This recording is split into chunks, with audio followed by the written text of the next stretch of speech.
Ukraine যুদ্ধবন্ধে নতুন প্রস্তাব যুক্তরাষ্ট্রের আলোচনায় যুক্ত হতে পারে মস্কো। রয়টার্সের বিরুদ্ধে মিথ্যা তথ্য ছড়ানোর অভিযোগ মার্কিন গোয়েন্দা প্রধান তুলসির। গাজায় যুদ্ধবিরতির দ্বিতীয় ধাপ নিয়ে যুক্তরাষ্ট্র, মিশর, কাতার ও তুরস্কের বৈঠক। প্রথম ভাগে অগ্রগতির দাবি। আলোচনার মধ্যেও উপত্যকায় ইসরায়েলি হামলায় নিহত 10। ইরানে নতুন করে হামলার পরিকল্পনা ইসরায়েলের, দাবি মার্কিন গণমাধ্যমের। যোগ দিতে পারে যুক্তরাষ্ট্র। সিরিয়ায় নেতানিয়াহু বাহিনীর অভিযান, চেকপোস্ট স্থাপন। দক্ষিণ আফ্রিকায় পানশালার সামনে বন্দুকধারীদের হামলায় নিহত 9, আহত আরও 10। জানা যায়নি হতাহতদের পরিচয়। হামলাকারীদের ধরতে অভিযানে পুলিশ। এবং ভেনেজুয়েলা উপকূলের কাছে আরও একটি তেলবাহী ট্যাঙ্কার জব্দ করল যুক্তরাষ্ট্র। ক্যারিবীয় অঞ্চলে মার্কিন মহড়া, উত্তেজনা কমানোর আহ্বান জাতিসংঘের।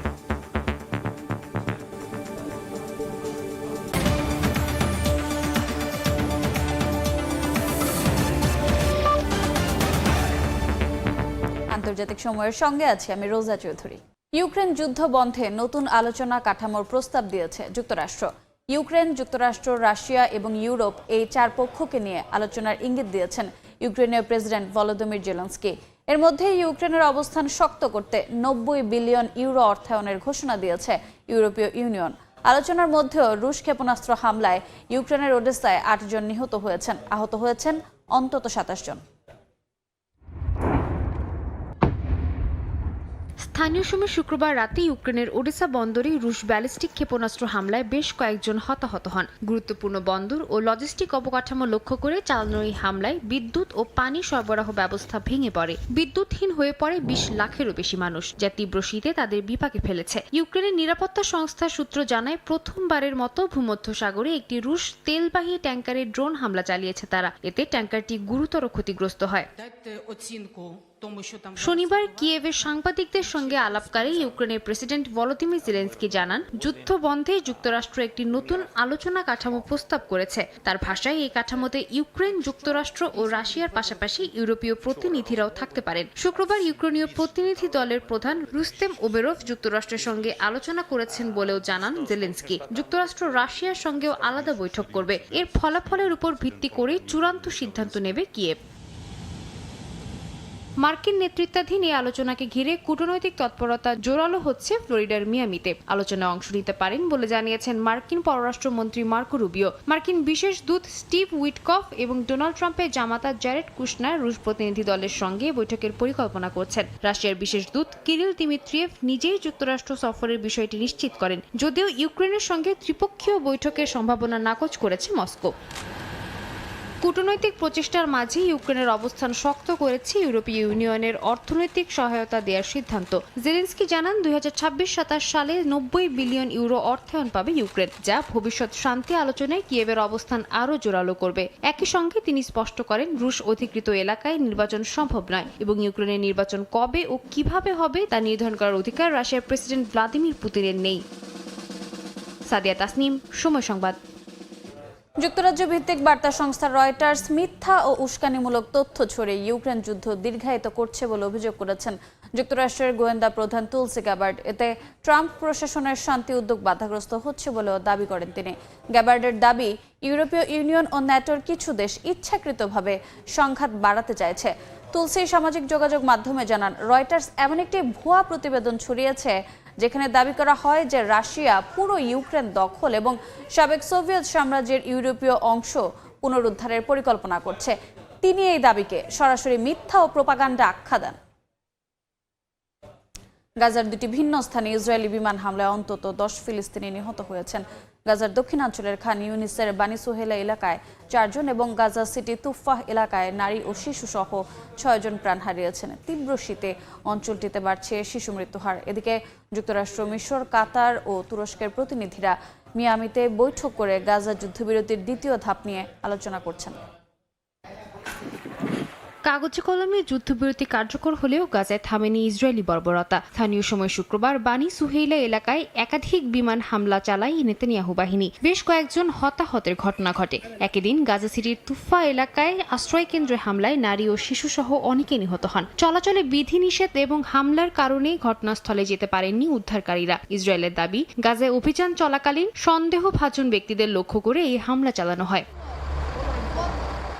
এদিকে যুক্তরাষ্ট্র, মিশর, কাতার ও তুরস্কের প্রতিনিধিরা শুক্রবার মিয়ামিতে বৈঠক করেন। গাজা যুদ্ধবিরতির প্রথম ধাপের অগ্রগতি মূল্যায়ন করেন তারা। এ সময় মানবিক সহায়তা বৃদ্ধি, মরদেহ হস্তান্তর, আংশিক সেনা প্রত্যাহার এবং সহিংসতা কমানোকে প্রথম ধাপের অগ্রগতি হিসেবে উল্লেখ করা হয়। বৈঠকে দ্বিতীয় ধাপের জন্য গাজায় স্বায়ত্তশাসিত প্রশাসন গঠন, বেসরকারি ও নিরাপত্তা কাজ পরিচালনার পরিকল্পনা এবং অবকাঠামো ও বাণিজ্য সহ পুনর্গঠন প্রক্রিয়ার বিষয়গুলো আলোচনা করা হয়। জাতিসংঘ মহাসচিব আন্তোনিও গুতেরেস বলেন, গাজার পরিস্থিতি এখনো বিপজ্জনক। 16 লাখ মানুষ তীব্র খাদ্য সংকট ও অপুষ্টির ঝুঁকিতে রয়েছে। কিছু এলাকায় পরিষ্কার পানি পৌঁছেছে, স্বাস্থ্য কেন্দ্র পুনরায় খোলা হয়েছে। তবে শীত ও বৃষ্টি শিশুদের জন্য ঝুঁকি বাড়াচ্ছে। তিনি আরো বলেন, যুদ্ধবিরতি স্থায়ী করতে এবং সহায়তা পৌঁছাতে সীমান্ত ক্রসিং খুলতে হবে। একই সঙ্গে বিধিনিষেধ তুলে নিয়ে আন্তর্জাতিক ত্রাণ সংস্থাগুলোকে নির্বিঘ্নে কাজ করার সুযোগ দিতে হবে। ডক্টরস উইদাউট বর্ডার্স জানিয়েছে, শীতে গাজায় শিশু ও নবজাতকেরা মারা যাচ্ছে। খান ইউনিসে 29 দিনের নবজাতক হাইপোথার্মিয়ায় মারা গেছে। আশ্রয় ও কাপড় না পেয়ে প্রাণ গেছে 2 সপ্তাহ বয়সী আরেক শিশুর। সংস্থাটি জানায়, শীতের কারণে শ্বাস প্রশ্বাসের সংক্রমণ বাড়ছে, যা 5 বছরের নিচে শিশুদের জন্য মারাত্মক ঝুঁকি তৈরি করছে। সাদিয়া তাসনিম, সময় সংবাদ। ইরানের বিরুদ্ধে নতুন করে হামলার পরিকল্পনা করছে ইসরায়েল। মার্কিন গণমাধ্যমের দাবি, এ হামলার পরিকল্পনা চলতি মাসে মার্কিন প্রেসিডেন্টের কাছে তুলে ধরবেন ইসরায়েলি প্রধানমন্ত্রী। হামলায় যৌথভাবে যোগ দিতে পারে যুক্তরাষ্ট্র। ওয়াশিংটন পোস্ট জানায়, ইরানের ব্যালিস্টিক ক্ষেপণাস্ত্র কর্মসূচি ফের গতি পাওয়ায় উদ্বিগ্ন ইসরায়েল। এদিকে ইরানের সামরিক তৎপরতা নিয়ে নতুন করে সতর্কতা জারি করেছে পশ্চিমা গোয়েন্দা সংস্থাগুলো। তেহরান ড্রোন, ক্ষেপণাস্ত্র ও আকাশ প্রতিরক্ষা ব্যবস্থা নিয়ে মহড়া বাড়ানোর উদ্বেগ জানিয়েছে তারা। চলতি বছরের জুনে ইরানে হামলার পরিকল্পনা সম্পর্কে মার্কিন প্রেসিডেন্টকে কয়েক মাস আগে অবহিত করেছিলেন ইসরায়েলের প্রধানমন্ত্রী বেনিয়ামিন নেতানিয়াহু। সম্প্রতি ওয়াশিংটন পোস্টের এক প্রতিবেদনে এমন তথ্য জানানো হয়। প্রতিবেদনে নেতানিয়াহুর প্রস্তাবিত যে 4 ধাপের কথা বলা হয়, সেগুলোর প্রতিটিই লক্ষ্য করা গেছে 12 দিনের সেই যুদ্ধে। এবার আরেক মার্কিন গণমাধ্যম এনবিসি প্রকাশ করেছে নতুন এক বিস্ফোরক তথ্য। গণমাধ্যমটি জানায়, ইরানের বিরুদ্ধে সম্ভাব্য নতুন হামলার পরিকল্পনা করছে ইসরায়েল। ইসরায়েলি কর্মকর্তাদের বরাতে এনবিসির প্রতিবেদনে বলা হয়, ইরানের সম্ভাব্য হামলার পরিকল্পনার কথা চলতি মাসে মার্কিন প্রেসিডেন্ট ডোনাল্ড ট্রাম্পের কাছে তুলে ধরবেন নেতানিয়াহু। এ পরিকল্পনায় একক ইসরায়েলি হামলা থেকে শুরু করে যুক্তরাষ্ট্রের সরাসরি বা যৌথ অংশগ্রহণের সম্ভাবনাও রয়েছে বলে দাবি করেছে সংশ্লিষ্ট সূত্র। প্রতিবেদনে আরও বলা হয়, যুক্তরাষ্ট্র ইসরায়েল যৌথ হামলায় ক্ষতিগ্রস্ত হওয়ার পরও ব্যালিস্টিক ক্ষেপণাস্ত্র উৎপাদন পুনরায় জোরদার করছে ইরান। একই সঙ্গে ক্ষতিগ্রস্ত আকাশ প্রতিরক্ষা ব্যবস্থা মেরামতের চেষ্টাও চালাচ্ছে, যা নিজেদের নিরাপত্তার জন্য বড় হুমকি হিসেবে দেখছে তেল আবিব। প্রতিবেদনে বলা হয়, ইসরায়েলের উদ্বেগ শুধু ইরানের ক্ষেপণাস্ত্র কর্মসূচি ঘিরেই নয়। তাদের আশঙ্কা, ক্ষেপণাস্ত্র ও আকাশ প্রতিরক্ষা শক্তিশালী হলে তেহরান ভবিষ্যতে পারমাণবিক স্থাপনাগুলো আরও সুরক্ষিত করতে পারবে। পাশাপাশি ইরানের আঞ্চলিক মিত্র গোষ্ঠীগুলো নতুন করে শক্তিশালী হয়ে উঠবে। এনবিসির দাবি, ইরান বছরে প্রায় 3000 ব্যালিস্টিক ক্ষেপণাস্ত্র তৈরি করতে সক্ষম হতে পারে। এদিকে ইরানের সামরিক তৎপরতা নিয়ে নতুন করে সতর্কতা জারি করেছে পশ্চিমা গোয়েন্দা সংস্থাগুলো। ইরানের ইসলামিক রেভলিউশনারি গার্ড কর্পস বা আইআরজিসি এয়ারোস্পেস ফোর্সের কার্যক্রমে স্বাভাবিকের চেয়ে বেশি গতিবিধি লক্ষ্য করা যাচ্ছে বলে দাবি সংস্থাগুলোর। গোয়েন্দা সূত্রগুলোর দাবি, এসব তৎপরতা সামরিক মহড়ার অংশ হতে পারে, তবে এর ব্যাপ্তি ও সমন্বয়ের মাত্রা স্বাভাবিক মহড়ার তুলনায় বেশি হওয়ায় বিষয়টি বাড়তি গুরুত্ব পাচ্ছে। মালিহা সুহরওয়ার্দী, সময় সংবাদ। মার্কিন হামলার পর এবার সিরিয়ায় নতুন করে সামরিক অভিযান চালিয়েছে ইসরায়েল। দখলকৃত গোলান মালভূমির কাছে 2টি গ্রামে নেতানিয়াহু বাহিনী চেকপোস্ট বসিয়েছে বলে জানিয়েছে কাতার ভিত্তিক গণমাধ্যম আল জাজিরা। ইসরায়েলি অভিযানের নিন্দা জানিয়ে এমন কর্মকাণ্ড সিরিয়ার সার্বভৌমত্বের সরাসরি লঙ্ঘন বলে আখ্যা দিয়েছে দামেস্ক। এদিকে যুদ্ধবিরতি উপেক্ষা করে হামলার মধ্যেই সশস্ত্র গোষ্ঠী হিজবুল্লাহ নিরস্ত্রীকরণের প্রথম ধাপ প্রায় শেষের দিকে বলে জানিয়েছেন লেবাননের প্রধানমন্ত্রী। সম্প্রতি সিরিয়ায় ইসলামিক স্টেটস সদস্যদের গুলিতে 2 সেনাসহ 3 মার্কিন নিহতের জবাবে দেশটিতে আইএসের 70টি অবস্থান লক্ষ্য করে ব্যাপক হামলা চালায় যুক্তরাষ্ট্রের সামরিক বাহিনী। এবার দেশটির দক্ষিণাঞ্চলের কুনেইত্রা এলাকায় নতুন করে সামরিক অভিযান চালিয়েছে ইসরায়েল। পাশাপাশি দখলকৃত গোলান মালভূমির কাছে আইন জিওয়ান ও আল আজরাফ গ্রামে ইসরায়েলি সেনারা 2টি সামরিক চেকপোস্ট বসিয়েছে বলে জানিয়েছে কাতার ভিত্তিক গণমাধ্যম আল জাজিরা। ইসরায়েলি অভিযানের নিন্দা জানিয়ে তেল আবিবের এমন কর্মকাণ্ড সিরিয়ার সার্বভৌমত্বের সরাসরি লঙ্ঘন বলে আখ্যা দিয়েছে দামেস্কের রাষ্ট্রীয় টেলিভিশন। গোলান মালভূমির কাছে অন্তত 5টি সামরিক যান ব্যবহার করে চেকপোস্ট বসানো হয়েছে বলেও দাবি করেছে গণমাধ্যমটি। গত কয়েক মাস ধরে কুনেইত্রা সহ দক্ষিণ সিরিয়ায় প্রায় প্রতিদিনই ইসরায়েলি সেনার অনুপ্রবেশের অভিযোগ উঠে এসেছে বিভিন্ন গণমাধ্যমে। অভিযান, গ্রেপ্তার ও চেকপোস্ট বসানোর ঘটনায় স্থানীয়দের মধ্যেও বাড়ছে ক্ষোভ আর অস্থিরতা। এর জেরে ইসরায়েলি আগ্রাসনের প্রতিবাদে শুক্রবার কুনেইত্রা শহরের সড়কে বিক্ষোভে নামেন শতাধিক মানুষ। এদিকে যুদ্ধবিরতির পরও লেবাননে থেমে নেই ইসরায়েলি আগ্রাসন। দেশটির দক্ষিণাঞ্চলে এমনকি রাজধানী বৈরুতেও নেতানিয়াহু বাহিনীর বিমান হামলা অব্যাহত রয়েছে। এমন অবস্থার মধ্যে সশস্ত্র গোষ্ঠী হিজবুল্লাহ নিরস্ত্রীকরণের প্রথম ধাপ প্রায় শেষের দিকে বলে জানিয়েছেন দেশটির প্রধানমন্ত্রী নওয়াফ সালাম। এক বিবৃতিতে চলতি বছরের মধ্যে এই ধাপ শেষ হবে বলেও জানান তিনি। নাসরিন রুমি, সময় সংবাদ। আন্তর্জাতিক সময় আরও থাকছে। মহাকাশ অভিযানে নতুন মাইল ফলক ব্লু অরিজিনের প্রথমবারের মতো নভোযানে হুইলচেয়ার ব্যবহারকারী নারী ইতিহাসে জায়গা হলো সেফ বেজোসের প্রতিষ্ঠানের। দক্ষিণ আফ্রিকায় বন্দুকধারীদের গুলিতে অন্তত 9 জন নিহত হয়েছেন। এই ঘটনায় আহত হয়েছেন আরও 10 জন। পুলিশ জানায় রোববার জোহানেসবার্গ থেকে প্রায় 40 কিলোমিটার দক্ষিণ পশ্চিমে বেকার্সডাল এলাকায় এই বন্দুক হামলার ঘটনা ঘটে। এদিন একটি অবৈধ পানশালার সামনে হঠাৎ এলোপাতাড়ি গুলি চালাতে শুরু করে কয়েকজন। এ সময় ঘটনাস্থলে কয়েকজন নিহত হয়। পরে পুলিশ পৌঁছে আহতদের উদ্ধার করে। এই ঘটনায় নিহতদের পরিচয় জানা যায়নি। হামলাকারীদের ধরতে অভিযানে নেমেছে পুলিশ। এর আগে চলতি মাসের 6 তারিখ প্রিটোরিয়ার কাছে একটি হোস্টেলে বন্দুকধারীদের হামলায় শিশুসহ নিহত হয় 12 জন। ভেনেজুয়েলা উপকূলের কাছে আন্তর্জাতিক জলসীমায় একটি তেলবাহী ট্যাঙ্কার জব্দ করেছে যুক্তরাষ্ট্র। নিষেধাজ্ঞাভুক্ত জাহাজ চলাচলে সম্পূর্ণ অবরোধ ঘোষণার কয়েকদিনের মধ্যেই এই অভিযান চালানো হয়। একই সঙ্গে ক্যারিবীয় অঞ্চলে সামরিক উপস্থিতি আরও জোরদার করেছে ওয়াশিংটন।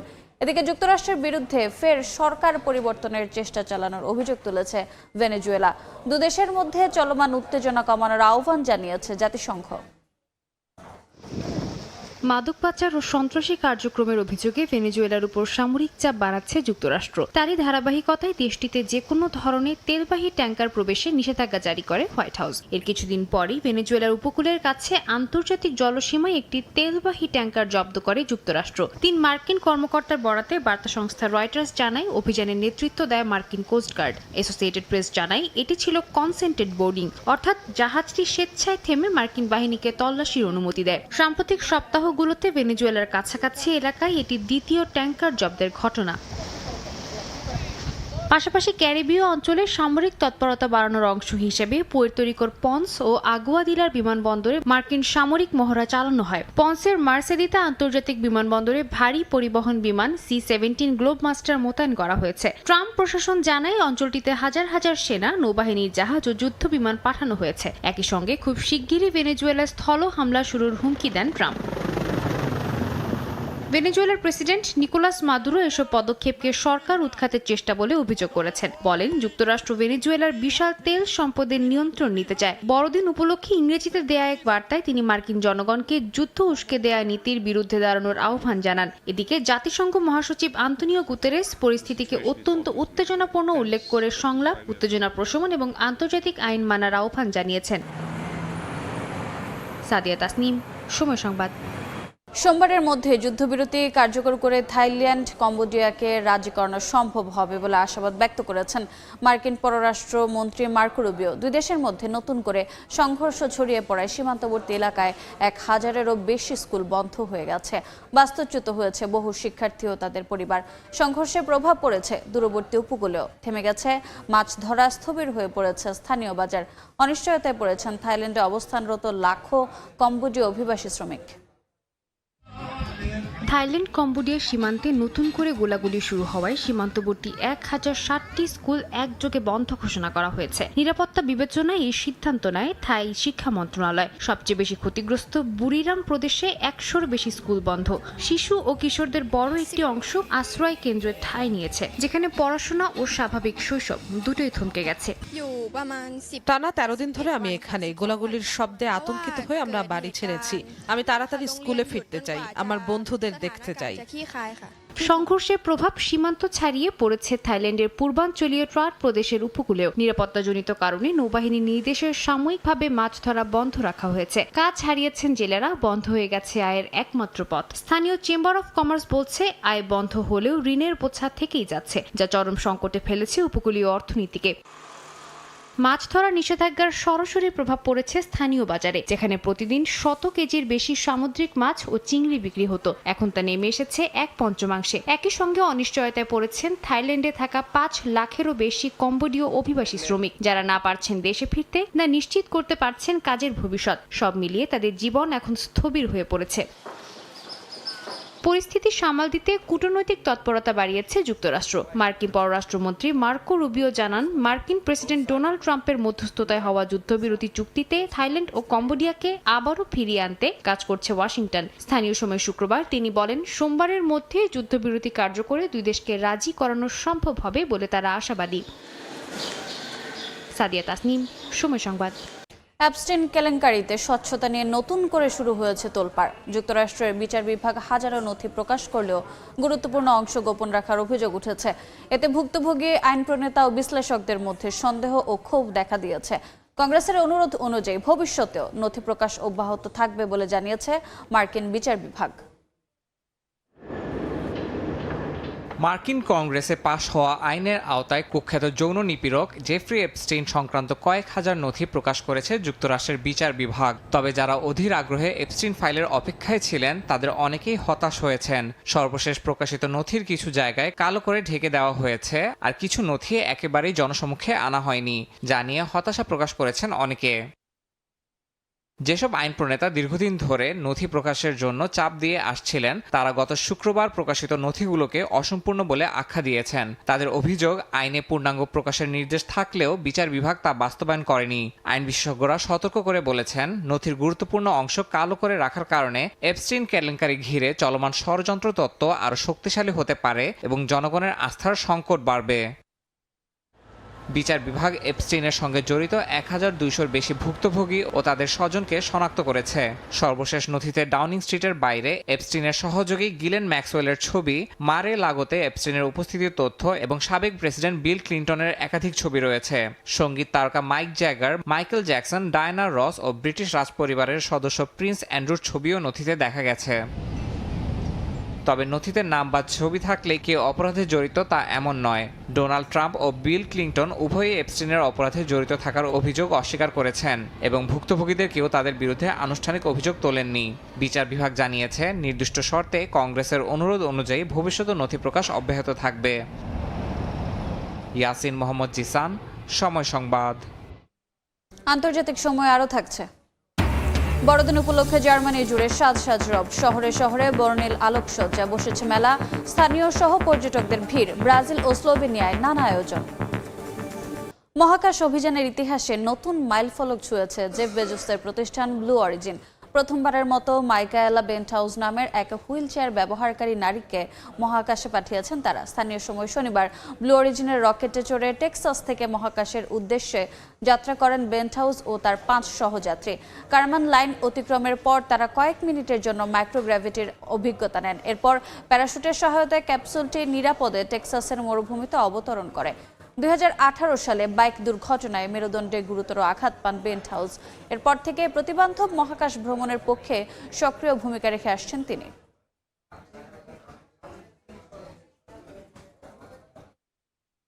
850টি কামিকাজি ড্রোন কিনছে ভারত। এতে প্রায় 2000 কোটি রুপির বাজেট নির্ধারণ করেছে নয়াদিল্লি। অপারেশন সিঁদুর থেকে পাওয়া অভিজ্ঞতার ভিত্তিতে ড্রোন সক্ষমতা আরও বাড়াতে বড় সিদ্ধান্ত নিতে যাচ্ছে ভারতীয় সেনাবাহিনী।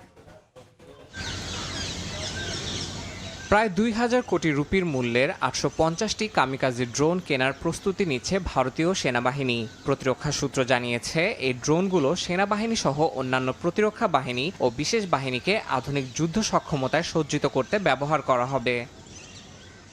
মন্ত্রণালয় সূত্রের বরাত দিয়ে এক প্রতিবেদনে ভারতীয় সংবাদ মাধ্যম ইকোনমিক টাইমস জানিয়েছে, সেনাবাহিনীর ড্রোন ক্রয় সংক্রান্ত প্রস্তাবটি বর্তমানে চূড়ান্ত পর্যায়ে রয়েছে।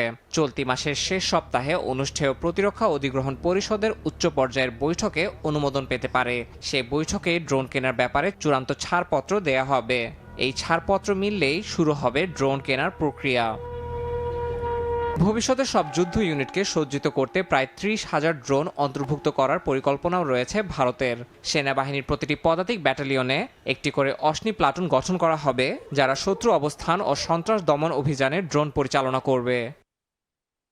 ভারতের সেনাবাহিনীর এক উচ্চপদস্থ কর্মকর্তা দেশটির বার্তা সংস্থা ANI-কে জানিয়েছেন, অপারেশন সিঁদুরে ব্যাপকভাবে ড্রোন ব্যবহার করে পাকিস্তানের ভেতরে সন্ত্রাসী ঘাঁটিতে হামলা চালায় ভারতীয় সেনা। তিনি জানান, এই অভিযানে খুবই কার্যকর যুদ্ধাস্ত্র ছিল ড্রোন। সেই অভিজ্ঞতা থেকে শিক্ষা নিয়ে আগামী দিনে সেনা, নৌ ও বিমান বাহিনীর অস্ত্র ভাণ্ডারে ড্রোনের সংখ্যা বাড়ানোর সিদ্ধান্ত নিয়েছে প্রতিরক্ষা বাহিনী।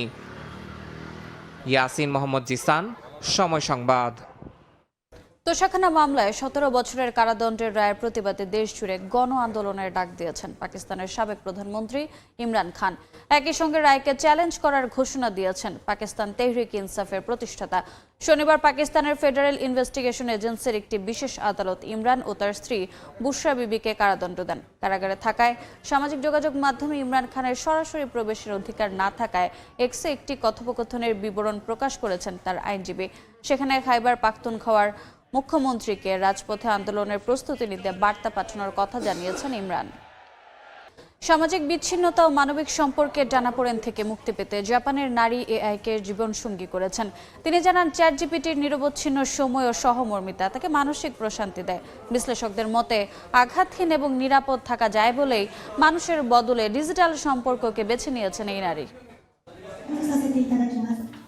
সম্প্রতি হানা নামে জাপানের এক নারী বিয়ে করেছেন চ্যাটজিপিটিকে। কিন্তু মধ্যবয়সী এই নারী কেন কৃত্রিম বুদ্ধিমত্তাকে জীবনসঙ্গী হিসেবে বেছে নিলেন তা নিয়ে চলছে নানা ধরনের জল্পনা কল্পনা। জাপানি সমাজে মানুষের মধ্যে একাকিত্ব এবং সামাজিক বিচ্ছিন্নতা একটি গভীর সমস্যা হয়ে দাঁড়িয়েছে। বিশ্লেষকরা মনে করছেন, এই কারণে হানার মতো নারীরা জীবনসঙ্গী হিসেবে কৃত্রিম বুদ্ধিমত্তাকে বেছে নিয়েছেন। হানা মনে করেন, একজন মানুষের সঙ্গে সম্পর্ক বজায় রাখা অত্যন্ত জটিল, কারণ তাতে রয়েছে মানসিক চাপ, যেখানে ভুল বোঝাবুঝি এবং আঘাত পাওয়ার ভয় থাকে। এই নারী আরও জানান, তিনি যখনই বিষণ্ণ বা ক্লান্ত বোধ করেন, চ্যাটজিপিটি অত্যন্ত ধৈর্য ও সহমর্মিতার সঙ্গে তার কথা শোনে, যা তাকে মানসিকভাবে শান্ত করে। জাপানের কঠোর কর্মসংস্কৃতিতে মানুষের সঙ্গে সময় কাটানোর সুযোগ কম হওয়ায় চ্যাটজিপিটির ২৪ ঘন্টা সহজলভ্যতা তার জীবনে বিশাল শূন্যতা পূরণ করেছে। জাপানে এই ধরনের ঘটনা এটি প্রথম নয়। এর আগেও অনেক জাপানি নাগরিক ভার্চুয়াল ক্যারেক্টার বা রোবটকে বিয়ে করেছেন। এই ঘটনাটি মূলত মানুষের একাকিত্ব এবং প্রযুক্তির সাথে আমাদের ক্রমবর্ধমান আবেগীয় সম্পর্কের একটি উদাহরণ। শেখ সাদি মারজান, সময় সংবাদ। ২০৩০ সালের মধ্যে ভারতের বিমানবন্দরে $১,১০০ কোটি বিনিয়োগ করতে চায় আদানি গ্রুপ। এর আওতায় নতুন টার্মিনাল, ট্যাক্সিওয়ে ও রানওয়ে নির্মাণ করবে প্রতিষ্ঠানটি। এতে যাত্রী সেবা ৬০% পর্যন্ত বাড়তে পারে বলে ধারণা করা হচ্ছে।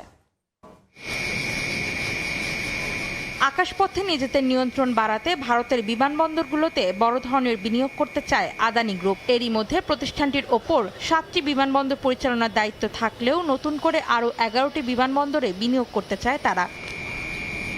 এর ফলে আগামী 5 বছরে 11টি বেসামরিক বিমানবন্দরের অবকাঠামো খাতে $1,100 কোটি বিনিয়োগের বড় পরিকল্পনা নিয়ে দরপত্র করছে গৌতম আদানির প্রতিষ্ঠানটি। এর আওতায় টার্মিনাল, ট্যাক্সিওয়ে ও রানওয়ে নির্মাণ করা হবে বলে জানিয়েছে তারা। এতে যাত্রী সেবা 60% পর্যন্ত বাড়তে পারে বলে ধারণা করা হচ্ছে।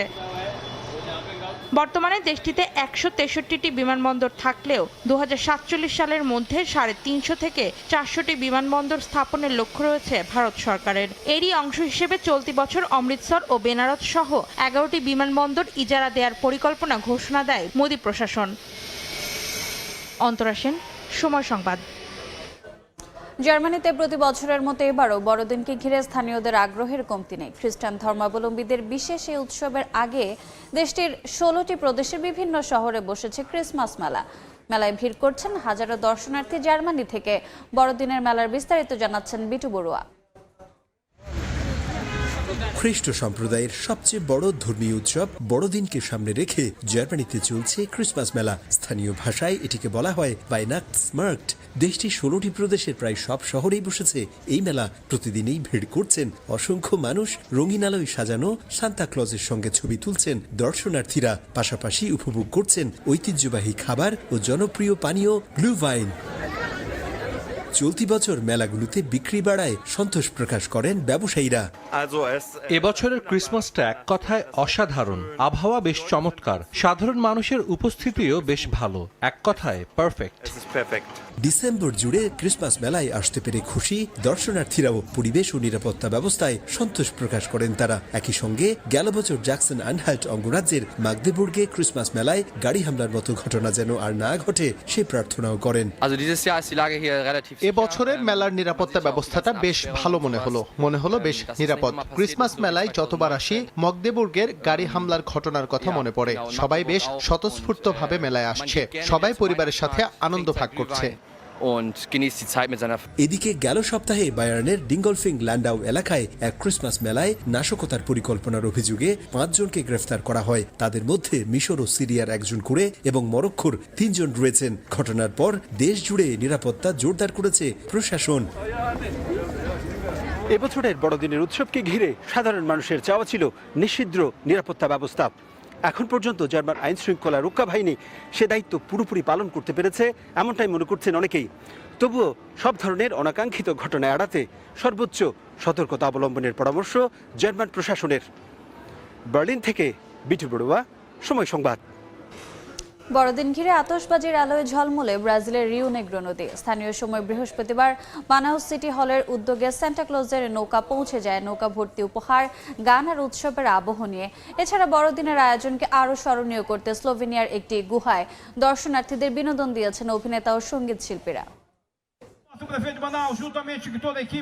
আসছে বড়দিন, বিশেষ খাবার, সাজ পোশাক, সান্তা ক্লজের সঙ্গে সাক্ষাৎ, উপহার বিনিময় আর ক্রিসমাসের বর্ণিল আলোকসজ্জা নিয়ে এই দিনে প্রতি বছর উদযাপিত হয় যিশু খ্রিস্টের জন্মদিন। আয়োজনটা ছোট হোক বা বড়, শহর কিংবা গ্রাম, সবার মধ্যে আনন্দ ভাগ করে নেওয়াটাই আসল। ব্রাজিলের আমাজনের দুর্গম নদীপথে এবার বড়দিনের আনন্দ পৌঁছে দিল সান্তা ক্লজের নৌকা। বৃহস্পতিবার স্থানীয় সময় রাতে আতশবাজির আলোয় ঝলমল করছিল রিও নেগ্রো নদী। মানাউস সিটি হলের উদ্যোগে সান্তা ক্লজের নৌকা যায় উপহার নিয়ে। এতে উৎসবের আমেজ ছড়িয়ে পড়ে আদিবাসী ও নদীর তীরে থাকা পরিবারগুলোর কাছে। সান্তা ক্লজকে নৌকায় আসতে দেখে শিশুদের উচ্ছ্বাস ছিল চোখে পড়ার মতো।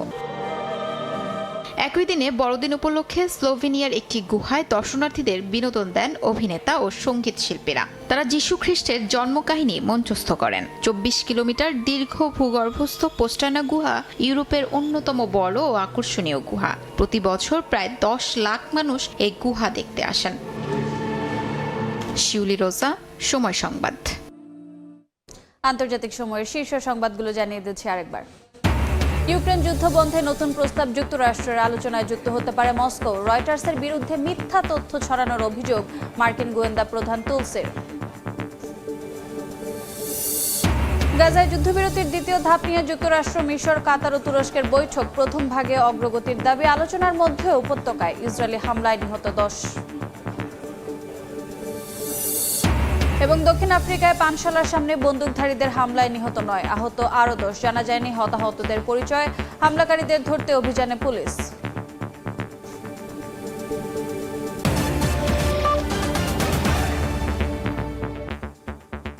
এ ছিল আন্তর্জাতিক সময়। এরপর বিকেল 5টায় থাকবে নির্বাচনী আমাদের বিশেষ আয়োজন নির্বাচনের পথ চলা। সঙ্গে থাকুন সময়ের।